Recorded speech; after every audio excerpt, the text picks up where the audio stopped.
आकाशवाणी भोपाल से प्रस्तुत हैं प्रादेशिक समाचार।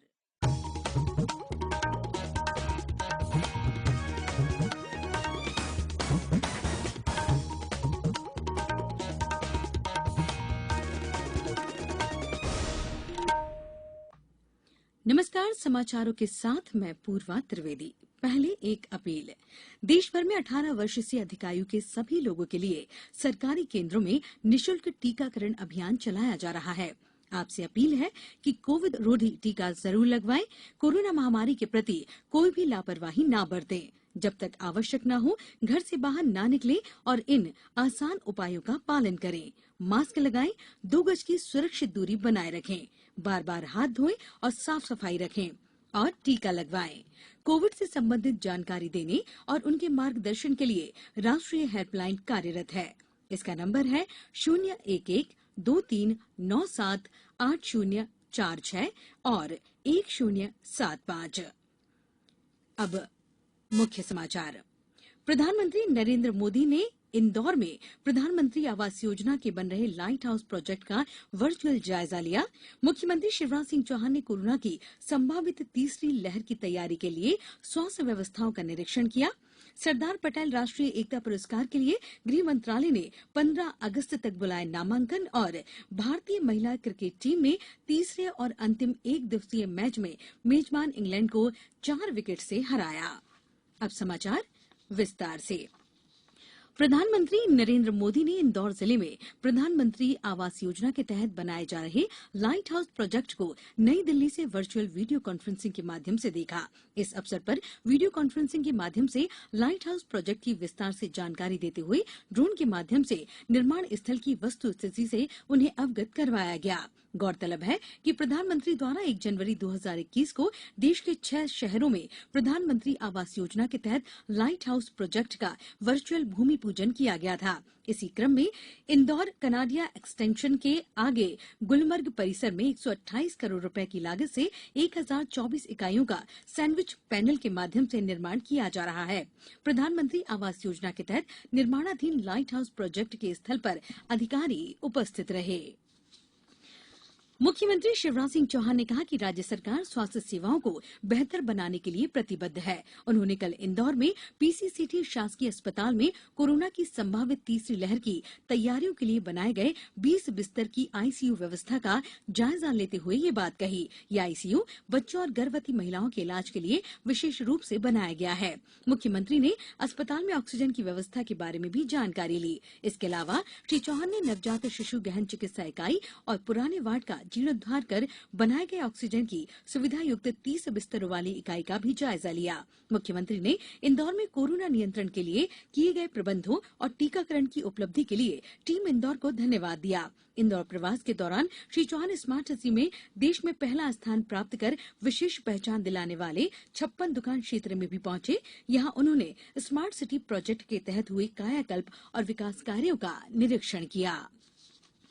केंद्र सरकार ने हैदराबाद में नई टीका परीक्षण प्रयोगशाला के निर्माण की मंजूरी दे दी है। ये घोषणा केंद्रीय गृह राज्य मंत्री जी किशन रेड्डी ने की। एक ट्वीट में श्री रेड्डी ने कहा कि प्रयोगशाला के लिए धनराशि पीएम केयर्स फंड से मंजूर की गई है। उन्होंने कहा कि इसकी स्थापना हैदराबाद के राष्ट्रीय पशु जैव प्रौद्योगिकी संस्थान में की जाएगी और ये जैव प्रौद्योगिकी विभाग के अंतर्गत आएगी। प्रधानमंत्री नरेंद्र मोदी को धन्यवाद देते हुए गृह राज्य मंत्री श्री जी किशन रेड्डी ने कहा कि हैदराबाद में फार्मेसी क्षेत्र के विकास में ये एक बड़ा कदम है। टीकमगढ़ में वैक्सीन लगवाने पहुंचे स्थानीय नागरिक राकेश सिंह ने वैक्सीन को जरूरी बताते हुए अन्य लोगों से भी वैक्सीन लगवाने की अपील की। मेरा नाम राकेश सिंह है और मैं टीकमगढ़ जिले का निवासी हूं और यहाँ सिंधी धर्मशाला वैक्सीन सेंटर पे मैं वैक्सीन का डोज लगवाने के लिए आया था और मैंने अपना डोज कंप्लीट किया। और कोरोना के इस विपत्ति काल में वैक्सीन ही एक ऐसा उपाय है जिससे हम कोरोना को हरा सकते हैं। और कोरोना को हराने के लिए वैक्सीन के लिए जो बनाई गई है हमारे वैज्ञानिकों और प्रधानमंत्री जी का हम इसके लिए हृदय से धन्यवाद और आभार व्यक्त करते हैं।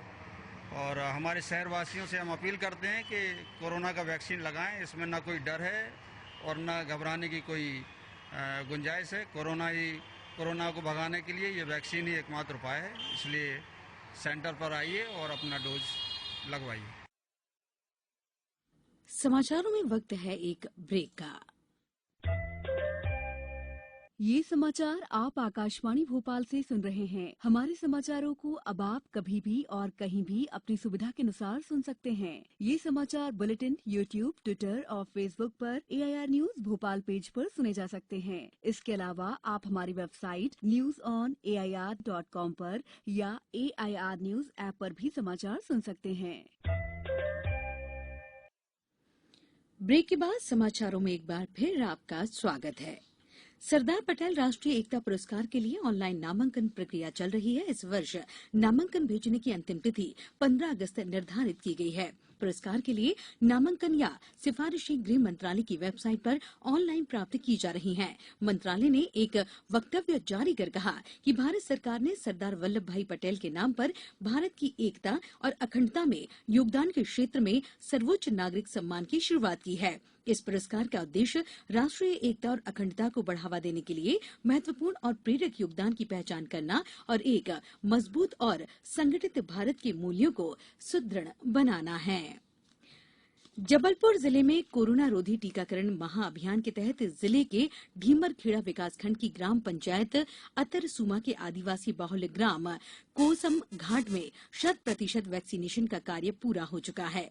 नायब तहसीलदार सुनीता मिश्रा ने बताया कि गांव की जनसंख्या 216 है। इस गांव में 18 वर्ष से अधिक आयु के 132 लोग हैं। इनमें से 2 लोगों की मृत्यु हो चुकी है एवं 8 लोग रोजगार के संबंध में गांव से बाहर रहते हैं। शेष सभी 122 लोगों को कोरोना वैक्सीनेशन महाअभियान के तहत मोबाइल वैक्सीनेशन के माध्यम से टीकाकरण किया गया है।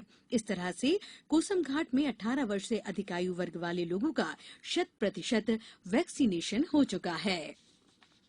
भारत की महिला क्रिकेट टीम ने तीसरे और अंतिम एक दिवसीय मैच में मेजबान इंग्लैंड को 4 विकेट से हराया।